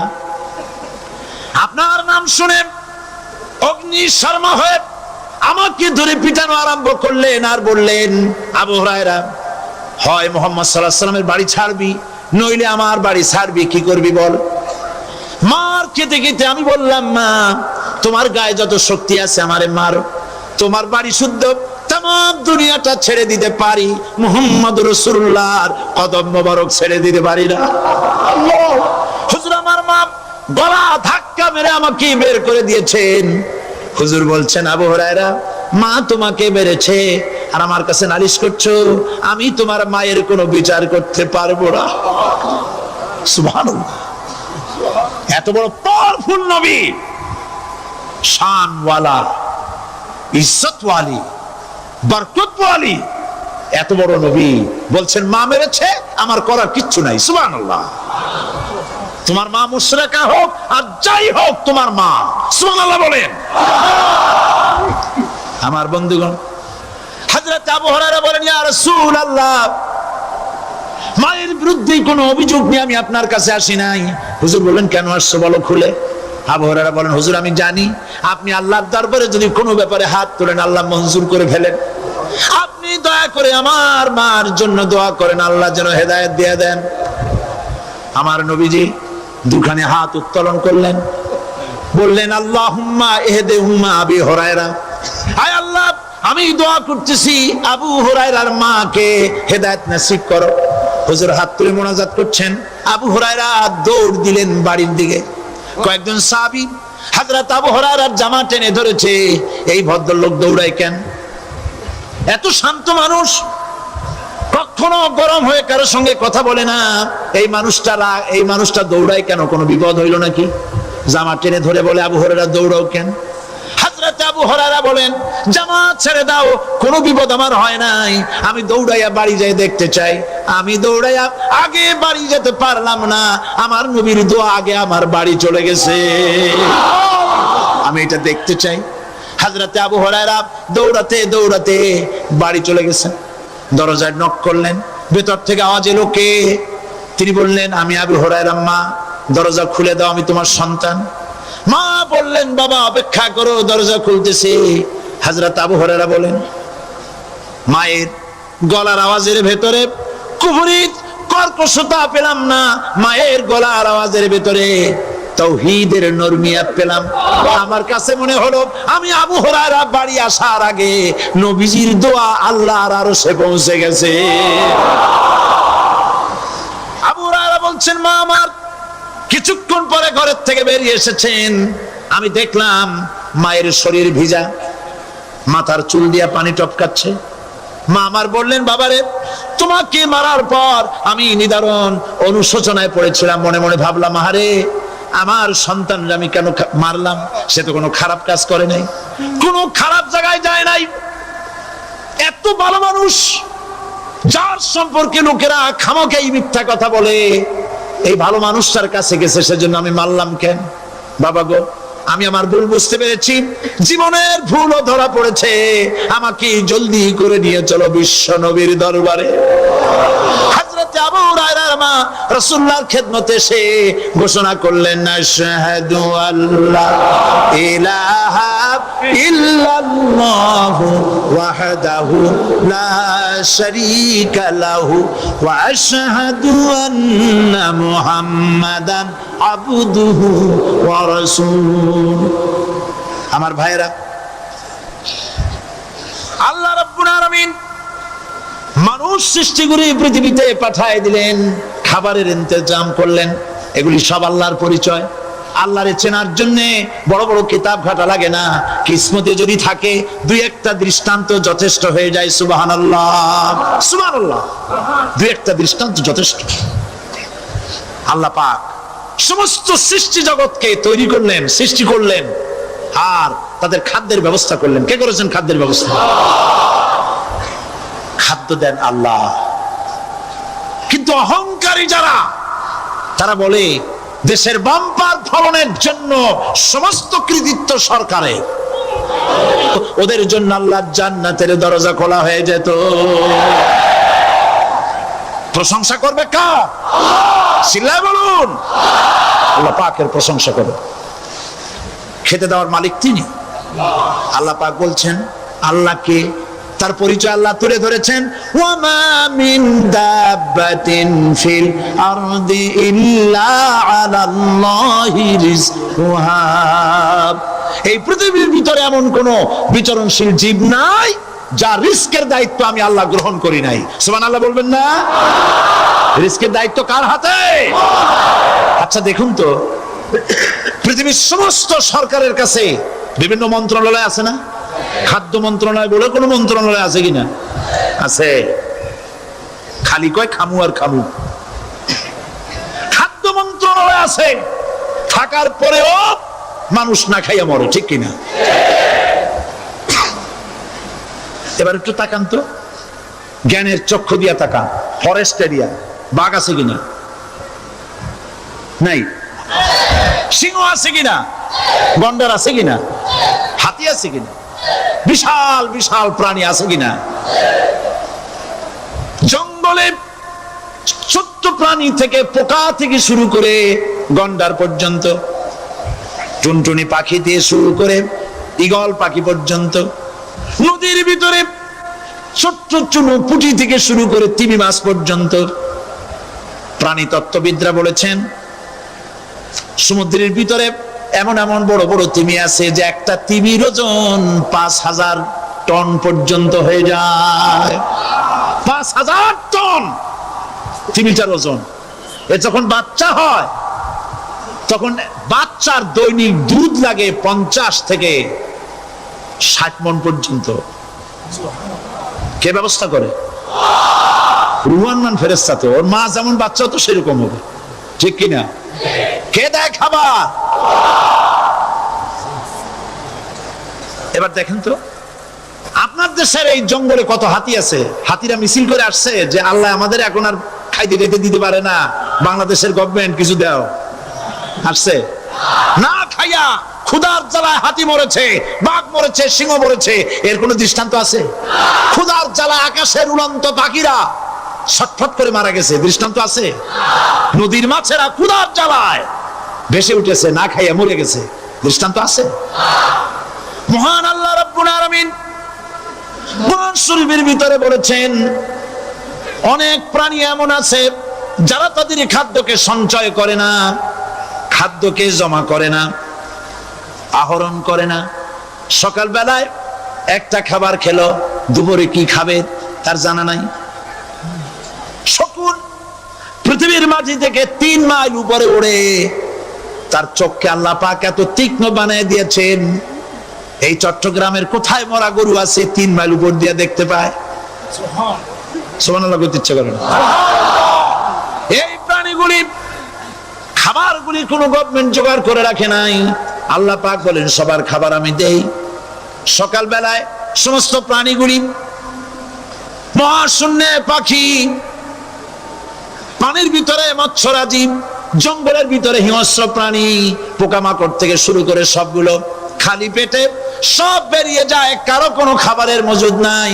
সন্ধ্যা হতে না হতে সমস্ত প্রাণীগুলির পেট ভরাইয়া আমি আবার যার যার ঘরে বেরায় দেই। ওয়ামা মিন দাব্বাতিন ফিল আরদি ইল্লা আলাল্লাহি রিজকুহা। সমস্ত প্রাণীর রিজকের দায়িত্ব আমি আল্লাহর হাতে। কে দেয় রিজক? জোরে বলুন, কে দেন? আল্লাহ পাক। কি খাবেন সব আল্লাহ জোগাড় করে দিয়েছেন। তরি তরকারি জোগাড় করেছেন, মাছ জোগাড় করেছেন, চাউল দিয়েছেন, খাবার দিয়েছেন, গোশত দিয়েছেন, সব দিয়ে দিয়েছেন। আল্লাহ রাব্বুল আলামিন সমস্ত জিনিস দিয়ে মানুষকে আল্লাহ পাক তার জন্য আল্লাহ সব করেছেন। খালাকালাকুম মা ফিল আরদি জামিআ, এই পৃথিবীতে যা তৈরি করেছে সব তোমার জন্য। এ হচ্ছে আমার আল্লাহ, এ হচ্ছে আমার কে? আল্লাহ। সে আল্লাহ পাক বলছেন, আল্লাহর পরিচয় তিনি স্রষ্টা, তিনি রিজিক দাতা। এবার আইনদাতা কে? আইনদাতা কে? আরো জোরে বলুন। আইনদাতা আল্লাহ হচ্ছে আল্লাহর পরিচয়। ইনিল হুকমু ইল্লা লিল্লাহ আলা লাহুল খালকু ওয়াল আমর, সৃষ্টি যার, আইন চলবে তার। আমার দেশে আল্লাহর আইন চলছে? আমাদের দেশের কল কারখানা, ক্ষেত খামার, অফিস আদালত আল্লাহর আইন অনুযায়ী চলে? চলে না। বরং আল্লাহর আইনকে মুছে ফেলার জন্য, নিজেদের আইন সৃষ্টি করার জন্য প্রচেষ্টা চালানো হচ্ছে। আল্লাহর আইন মানুষের জন্য সব থেকে বেশি উপযোগী, কারণ সৃষ্টি করেছেন কে? বলেন, কে করেছেন? আল্লাহ। প্রত্যেকটি মেশিন আপনি যা কিনবেন, রেডিও হোক, টিভি হোক, যে কোনো যন্ত্র হোক, গাড়ি হোক, তার সাথে একটা লিটারেচার, একটা বই তার সঙ্গে দিয়ে দেওয়া হয়। ওই বইয়ের মধ্যে লেখা থাকে এটা কিভাবে চালানো হবে, অপারেট করা হবে, তার সিস্টেম লেখা থাকে। আপনার ইচ্ছা মতো চালাইলে হবে না। এই মানব গোষ্ঠীকে সৃষ্টি করেছেন। এখন আপনি যদি আপনার আইন মতো চালান, তা কি চলবে? চলবে না। আপনি আপনার আইন মতো চালাচ্ছেন, ভালোভাবে চলতেছে? চলতেছে না। স্বরাষ্ট্রমন্ত্রী বলতেছেন সন্ত্রাসীদেরকে মাটির তলা থেকে খুঁজে বের করা হবে, কিন্তু নাকের উপর দিয়ে ব্রিফকেস চুরি হয়ে যায়, উনি তা ধরতে পারেন না। এই হলো আইন। অনাবরত খুন হচ্ছে, অনাবরত সন্ত্রাসী তৎপরতা চলছে।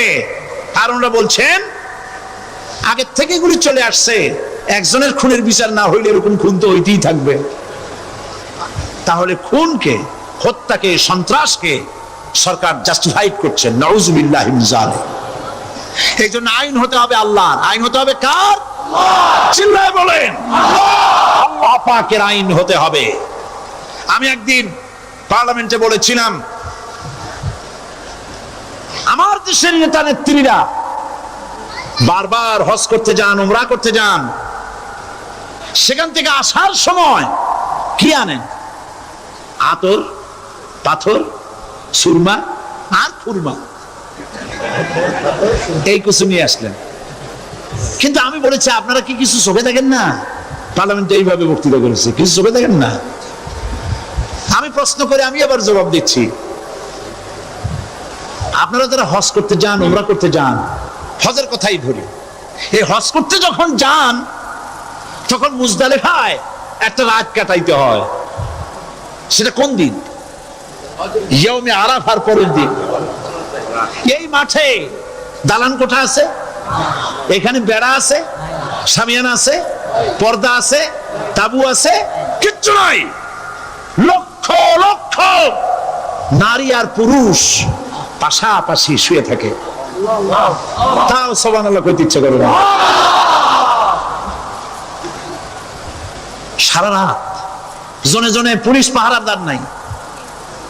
কিরকম মেয়ে লোক, চাঁদের সৌন্দর্য হার মানায় দিতে পারে, এরকম সুন্দরী।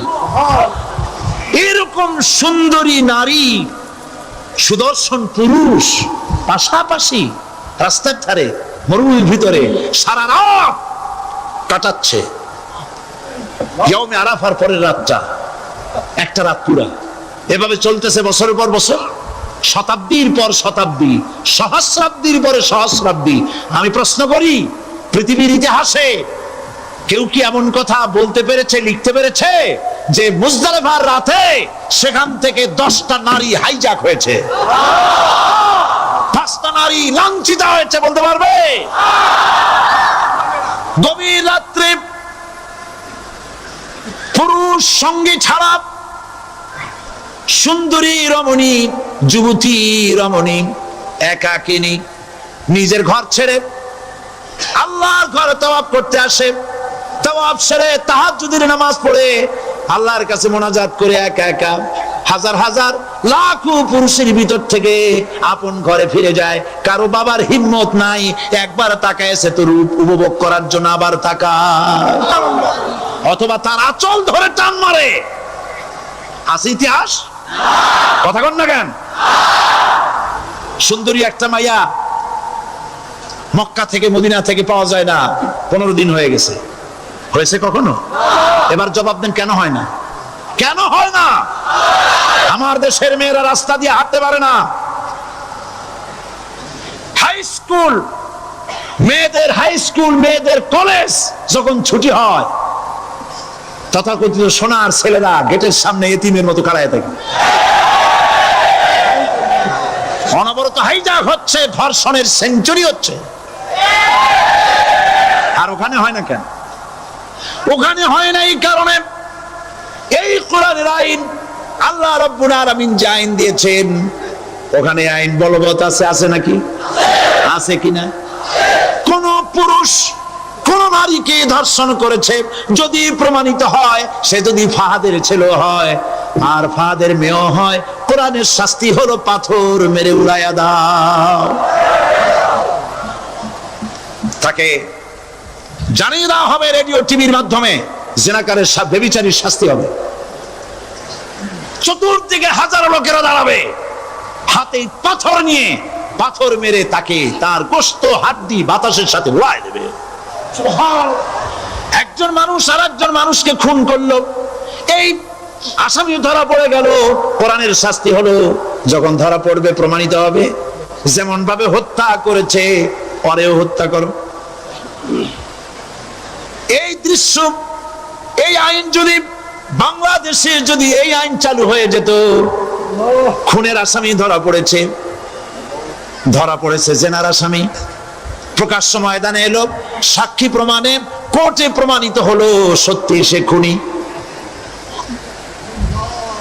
এই বিশাল আউটার স্টেডিয়ামের মাঝখানে খুনি কি দাঁড় করাও, চতুর্দিকে হাজারো লাখো মানুষ থাকুক, রেডিও টিভির ক্যামেরা কার্যকর হবে, পত্র পত্রিকার সাংবাদিকরা আসবে, তরবারির আঘাতে খুনির কল্লাটা উড়ায় দাও, দেহটা নিঃসার হয়ে জমিনে পড়ে যাবে।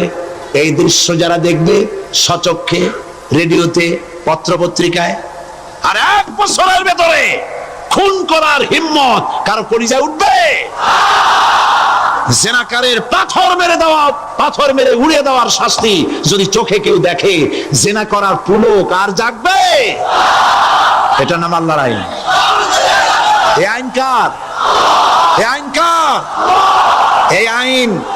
এই আইন যতদিন পর্যন্ত বাংলার মানুষের, মুসলমানদের উপরে কার্যকরী না হচ্ছে, এই দেশে কার্যকরী না হবে, ততদিন পর্যন্ত হত্যা, ধর্ষণ, খুন বন্ধ হবে না। বন্ধ হবে। সুতরাং এই আইন হচ্ছে কার? আরো জোরে বলেন, আল্লাহ রাব্বুল আলামিন। মহান আল্লাহ রাব্বুল আলামিনের এই আইন অনুযায়ী যদি দেশ চলে, মানুষ শান্তি পাবে, চুরি বন্ধ হবে, ডাকাতি বন্ধ হবে, জেনা বন্ধ হবে, হত্যা ধর্ষণ বন্ধ হয়ে যাবে। নবীজি এমন একটি আইন চালু করে দিয়ে, কোরআনের বিধান চালু করে দিয়ে এমন একটা সমাজ চালু করেছিলেন, যেই সমাজ সম্পর্কে হুজুর নিজে বলেছেন, খায়রুল কুরুনে কারনি, সর্বশ্রেষ্ঠ যুগ হলো কার যুগ? আমার যুগ। সুবহানাল্লাহ বলেন। রাসূলের যুগ হলো সর্বশ্রেষ্ঠ যুগ। সেই কোরআন, সেই হাদিস আজও আছে না নাই? বলেন জোরে, আজও আছে না নাই? সেই কোরআন এবং সুন্নাহ দিয়ে দেশ শাসন হোক, এটা কি আমরা চাই? কারা কারা চাই? দু হাত উঁচু করে দেখান।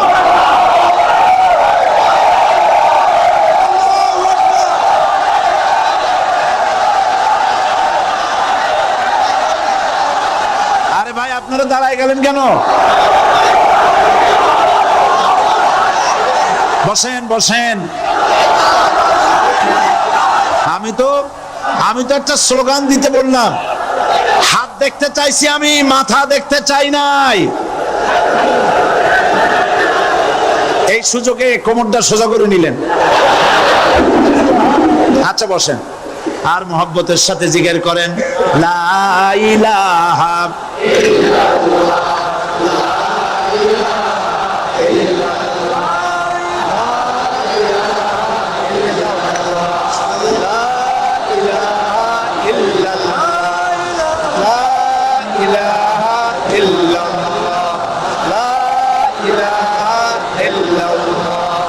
জোরে সরে সবাই জিকির করেন, লা ইলাহা ইল্লাল্লাহ, লা ইলাহা ইল্লাল্লাহ, লা ইলাহা ইল্লাল্লাহ, লা ইলাহা ইল্লাল্লাহু মুহাম্মাদুর রাসূলুল্লাহ। বসুন, আমরা মুনাজাত করব।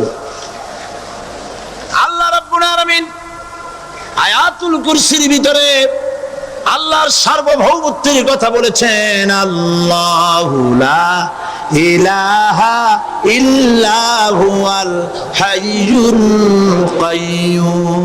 পড়েন আমার সাথে সবাই, আল্লাহু লা ইলাহা ইল্লা হুয়াল হাইয়ুল কাইয়্যুম। আল্লাহ হচ্ছেন যিনি ছাড়া কোনো ইলাহ নাই, তিনি শাশ্বত চিরঞ্জীব। সুবহানাল্লাহ বিহামদি। আগামীকাল এর বাকি অংশ আমি আপনাদের সামনে আলোচনা করব ইনশাআল্লাহ। জোরে বলেন ইনশাআল্লাহ। দাঁড়ানো বাইরে বসেন, আপনাদের পাশে যারা দাঁড়িয়েছেন অনুরোধ করে বসায় দেন। বলেন যে আর 5টা মিনিট বসেন, আল্লাহর রাস্তায় হাঁটেন না। হ্যাঁ বলেন, বলেন আপনারা যে আল্লাহর রাস্তায় হাঁটেন না, বসেন, সবাই বসেন। এত বড় মাহফিলে মুনাজাত, সুবহানাল্লাহ বলেন। চট্টগ্রামের ইতিহাসের শ্রেষ্ঠ মাহফিল, চিল্লায় বলেন সুবহানাল্লাহ। গোটা বিশ্বের কোরআনের শ্রেষ্ঠ মাহফিল, বলেন সুবহানাল্লাহ। যারা বলেন আলহামদুলিল্লাহ। আগামীকাল এই মাহফিলের আখেরি মুনাজাত হবে ইনশাআল্লাহ, বলেন ইনশাআল্লাহ। আমি আন্তরিকভাবে দুঃখিত, প্রতি বছর আমার মা বোনদের জন্য, চট্টগ্রামবাসী আমার মা বোনদের জন্য আলাদাভাবে তাদের প্রশ্নের উত্তর দেই এবং তাদের সামনে কোরআন হাদিসের কথা আলাদাভাবে বলি। এবছর দিন কম হয়ে গেল বলে মহিলারা, মা বোনেরা বঞ্চিত হয়ে গেলেন। শিশু কিশোরদের জন্য আলাদাভাবে সমাবেশ করা হয়, তাও বঞ্চিত হয়ে গেল। এই বিশাল তাফসীরুল কোরআন মাহফিলের বরকত থেকে চিটাগংবাসীকে যারা বঞ্চিত করলো, আল্লাহ তাদের হেদায়েত নসিব করে দিয়ে। যদি হৃদয় থাকে,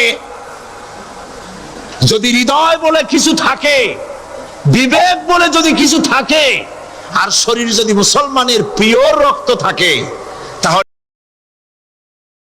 কুরআন বুঝে আমার মনে হয় একটা দুঃখ নিয়ে আমার কবরে যেতে হবে, তা হলো কুরআনটা আমি বুঝতে পারলাম না। এ হলো সেই কুরআন।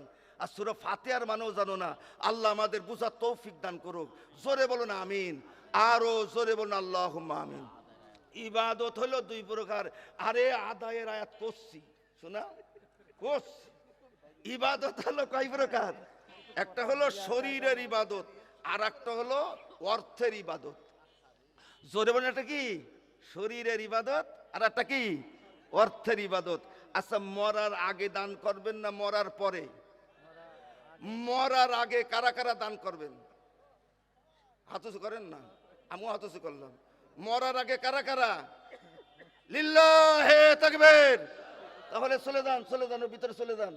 মরার আগে দান করবে বলে আল্লাহ বলছে, ওয়ানফিকু মিম্মা রাযাকনাকুম মিন ক্বাবলি আন ইয়াতিয়া আহাদাকুমুল মাউত। তোমাদের কারোর মৃত্যু আসার আগে দান করো। ফায়াকুল রব্বি, যেন এমন না বলা লাগে মরার পরে যে আল্লাহ একটু সময় দাও, এবার জীবন পেলে দান করে আসবো আর সৎকর্মশীল হব।